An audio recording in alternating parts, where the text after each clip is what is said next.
आज हमारा टॉपिक है डाइजेशन इन एनिमल्स। एनिमल्स में रूमिनिएंट के बारे में डिस्कस करेंगे।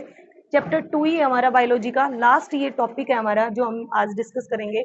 इसके अंदर ये है कि बेटा जो रूमिनिएंट होते हैं जो ग्रास ईटिंग एनिमल्स होते हैं, या जिन grass eating wood animals, mammals, स्तनधारी जो अपने बच्चों को दूध पिलाते हैं, इवन दैट जिनके पैरों में खुर होते हैं और जो घास फूस खाते हैं, उनको कहा जाता है रूमिनिएंट। इसके अंदर एग्जाम्पल मैंने यहाँ पे लिखे हुए हैं, बुफेलो, काव, डियर, ठीक है, ये इसके कुछ एग्जाम्पल्स हैं। अब जो रूमिनिएंट्स होते हैं आपके, इनके अंदर रूमिनेशन प्रोसेस होती है। रूमिनेशन क्या होती है? ये अपने फूड को एक यूनिक तरीके से क्या करते हैं? डाइजेस्ट करते हैं। क्यों? क्योंकि इनकी बॉडी के अंदर जो स्टमक है उसके 4 चैम्बर होते हैं। उन चैम्बर के नाम है यहाँ पे देखो, रूमेन, रेटिकुलम, ओमेसम, अब ओमेशन। 4 चैम्बर है, 4 चैम्बर स्टमक होता है रूमिनेंट्स का, जिसके अंदर रूमेन सबसे बड़ा इनका स्टमक है, बड़ा पार्ट है स्टमक का। उसके बाद रेटिकुलम, ओमेसम और अब ओमेशन। रूमेन जो है इसके अंदर क्या होता है? फर्स्टली जब ये फूड को चीव करते हैं तो जस्ट सिंपली चिव करने के बाद में उस फूड को क्या करते हैं? कंप्लीटली डाइजेस्ट नहीं होता, पार्सली डाइजेस्ट करके और रुमेन से रेटिकुलम को सेंड कर देते हैं। रेटिकुलम स्टमक का सेकंड चैम्बर होता है। ये क्या करेंगे? फर्स्टली जो फूड इन्होंने चीव किया, पार्सली डाइजेस्ट हुआ है, वो उसको किसके पास भेज दिया? रेटिकुलम के पास में। रेटिकुलम के पास में जाने के बाद एकदम से आपने देखा होगा कि जानवर जो हैं, ये जो अपने रूमिनेंट हैं, आपके घरों में होंगे भी, गाय, भैंस, बकरी वगैरह जो भी हैं, तो ये क्या करती हैं? जब इनको चारा डाला जाता है तो ये चारे को एक बार में खाती रहती है, खाती रहती है, खाती रहती है जस्ट, और हल्का चबाती हैं, और फिर उसको किस में लेके जाती हैं? अपने सेकंड स्टमक के अंदर, सेकंड पार्ट में, रेटिकुलम में।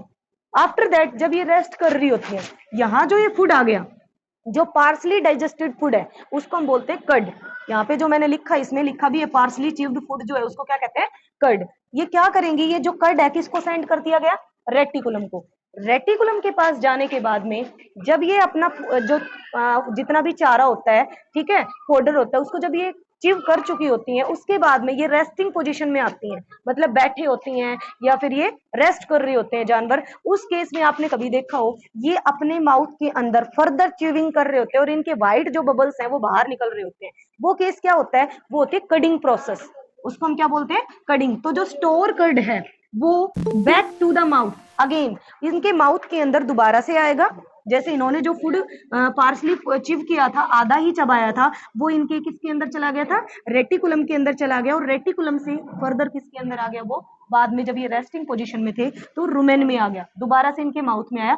अब यहाँ माउथ में आने के बाद वो फर्दर डाइजेस्ट होगा, मतलब चबेगा, चबाएंगे, इसको बारीक करेंगे, और बारीक करने के बाद फर्दर किस में जाएगा? रेटिकुलम। और यहाँ पे अब रेटिकुलम के अंदर बेटा सेल्यूलोज डाइजेस्टिंग बैक्टीरियाज हैं, जिनको हम एनारोबिक बैक्टीरियाज बोलते हैं, cellulose digesting bacteria.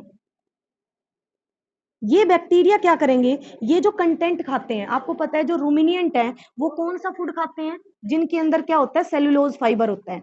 Cellulose fibre जो फूड होता है उसको ये खाते हैं। और ये क्या करेंगे? रेटिकुलम में जब सेकेंडली जब फूड चिव होता है, जब जाएगा, तो सेल्यूलोज डाइजेस्टिंग बैक्टीरिया इसके अंदर जो मौजूद होते हैं, प्रेजेंट होते हैं, वो इस फूड को क्या करते हैं? तोड़ देते हैं, ब्रेक डाउन कर देते हैं। और अब ब्रेकअप होने के बाद अब ये फूड किसके पास जाएगा? ओमेसम। और ओमेसम के बाद में नेक्स्ट चैम्बर है, नेक्स्ट पार्ट है स्टमक का, अब ओमेशम। इन दोनों का ही काम क्या है? कि कंप्लीटली उस फूड को ब्रेकअप कर देना और भी बारीक कर देना। और आफ्टर दैट ये फूड जो है, जो इसकी नेक्स्ट जो इंटेस्टाइन्स हैं, लार्ज और स्मॉल जो भी हैं, उनके पास जाएगा, और जाने के बाद में कंप्लीटली क्या हो जाएगा? डाइजेस्ट हो जाएगा, और डाइजेस्ट होने के बाद में एब्जॉर्ब हो जाएगा। ठीक है, तो यहाँ ये जो प्रोसेस है, इसकी बिल्कुल ही प्रोसेस जो ह्यूमन बींग्स है उनसे डिफरेंट है। रूमिनिएट जो होते हैं वो सेलुलोज कंटेनिंग फाइबर्स खाते हैं, क्योंकि इनकी बॉडी में सेलुलोज डाइजेस्टिंग बैक्टीरियाज होते हैं। ठीक है, इसके अलावा जो रूमिनिएंट्स हैं, ये ह्यूमन बींग की तरह जो सेलुलोज है उसको डाइजेस्ट कर जाते हैं, जबकि ह्यूमन बींग्स जो है वो इसको डाइजेस्ट नहीं करते हैं। ठीक है, इसके बाद में इनके जो स्टमक है, इसको हमने देखो, इनका जो स्टमक मैंने बताया कि वो एक स्पेशल स्टमक है 4 चैम्बर का, और उसी स्टमक के अंदर क्या पाए जाते हैं? सेलुलोज डाइजेस्टिंग बैक्टीरिया, जो इसको डाइजेस्ट करवाने में हेल्प करते हैं। इसके बाद नेक्स्ट जो आज हमारा टॉपिक है वो है ओरल और डायरिया। नेक्स्ट वहां पे देखो, नेक्स्ट है ORT, या जस्ट ओरल भी बोल सकते हैं, ORS बोल सकते हैं इसको, एंड डायरिया।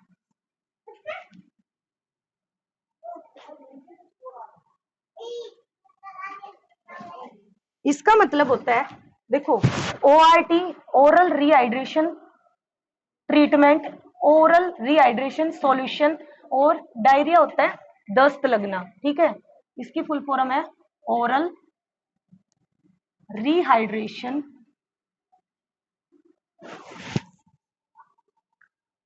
सॉल्यूशन।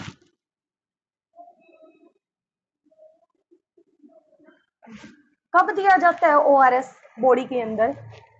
यहाँ पे एक इफेक्ट दिखाया मैंने, डायरिया।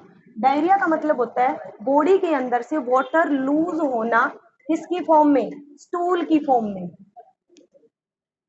स्टूल होता है बेटा लिक्विड, लिक्विड फेशियल मैटर, ठीक है। जब ये स्टूल आएगा और स्टूल के अंदर अगर वाटर वाटर डिस्चार्ज हो रहा है, तो इसका मतलब बॉडी के अंदर कौन सा इफेक्ट क्रिएट हो गया? बैड इफेक्ट, डायरिया, दस्त लगना, ठीक है। इस केस में क्या होता है, हमारी बॉडी से मोस्टली वाटर क्या हो जाता है? निकल जाता है। और इस कंडीशन में हमें क्या लेना चाहिए? डॉक्टर्स हमें क्या लेने के लिए बोलते हैं? हमें कहते हैं कि वो ORS low.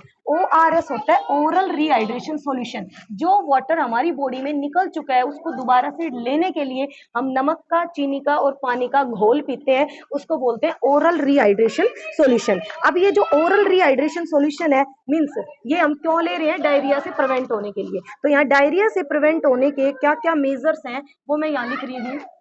Measures to prevent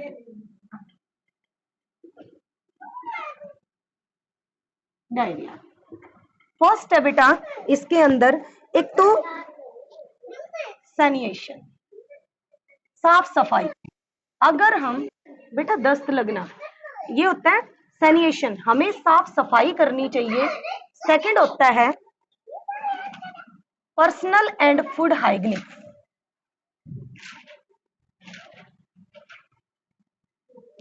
hygienes. हमें अपनी खुद की और जो भोजन हम खा रहे हैं वो हमें हेल्दी लेना चाहिए, स्वच्छ लेना चाहिए। थर्ड पॉइंट होता है सेफ ड्रिंकिंग वाटर, स्वच्छ पानी पीना चाहिए, सेफ ड्रिंकिंग, और उसमें आप बॉयल वाटर भी कह सकते हो, बॉयल वाटर, उबला हुआ और सेफ पानी पीना चाहिए। और फोर्थ पॉइंट है बेटा अवेयरनेस अबाउट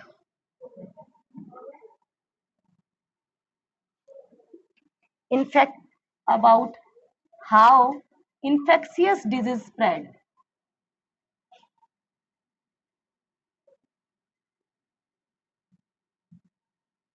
किस तरीके से जो इन्फेक्शियस जो बीमारियां होती हैं ये फैलती हैं, उनके बारे में हमें जागरूकता होनी चाहिए। मींस लोग इनके बारे में उनको पता होना चाहिए। तो ये 4 मेजर हैं जो हमें लेने चाहिए, ठीक है। और इसमें हमारा फर्स्ट जो मैंने आपको ऊपर ही डिस्कस किया था, ORS ओरल रिहाइड्रेशन सॉल्यूशन। अगर डायरिया कंडीशन लीड होती है बॉडी में तो हमें ओरल रिहाइड्रेशन सॉल्यूशन लेना चाहिए। और ओरल रिहाइड्रेशन सॉल्यूशन जो है ये एक ऐसी थेरेपी है जिसके अंदर डिहाइड्रेशन का ट्रीटमेंट होता है।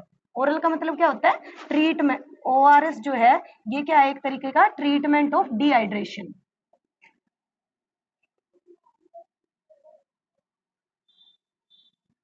डिहाइड्रेशन की जो सिचुएशन है, वाटर की कमी होना बॉडी में, उसके ट्रीटमेंट के लिए हम ORS लेते हैं। इस ORS के लिए आपने देखा होगा हम क्या क्या चीजें मिक्स करते हैं, शुगर प्लस सॉल्ट, किसके अंदर?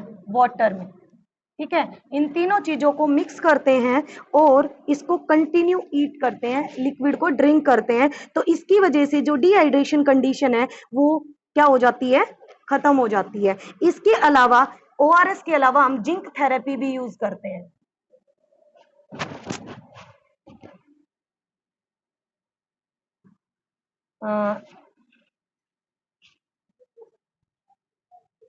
Zinc supplement.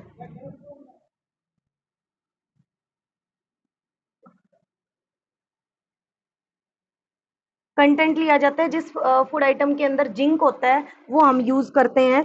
इसके अलावा यहाँ पे ये बताया भी गया है इसमें कि जो ORT है वो ह्यूमन डेथ को भी लीड कर सकती है। अगर ORT ज्यादा हुई, ठीक है, तो उसकी वजह से कहीं ना कहीं क्या हो सकती है, बॉडी जो आदमी है उसकी डेथ हो सकती है। क्यों?